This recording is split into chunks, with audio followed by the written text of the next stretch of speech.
Today I'm making an easy fried shrimp recipe. I'm beginning with a dozen large shrimp. They're deveined as well as the tails are off, and it's raw shrimp. A half a cup of flour and also 1 cup of cornmeal. I'm using 1 tablespoon of Old Bay seasoning, as well as 1 teaspoon of onion powder.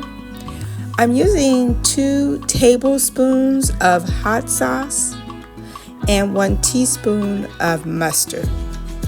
Now I'm also using black pepper to taste. Okay, so I'm going to combine my hot sauce, my mustard with the raw shrimp and mix that together well. I'm then adding the Old Bay seasoning as well as the onion powder, and then I'm going to mix all those ingredients. And because it's so well seasoned, you only have to let it sit for 3 to 5 minutes.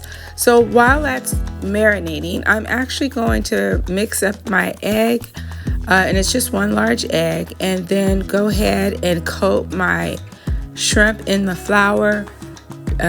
Do a dredge and add it to the egg wash, and then place it in the seasoned cornmeal. Now I've added pepper to taste to my cornmeal because I like that. You don't have to do it that way. It's just another way of flavoring the shrimp.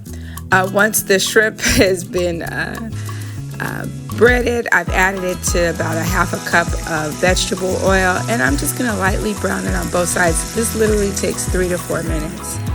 And then I'm going to drain it on a paper towel, and once it's done, it's crispy. I've added some fresh chives to it.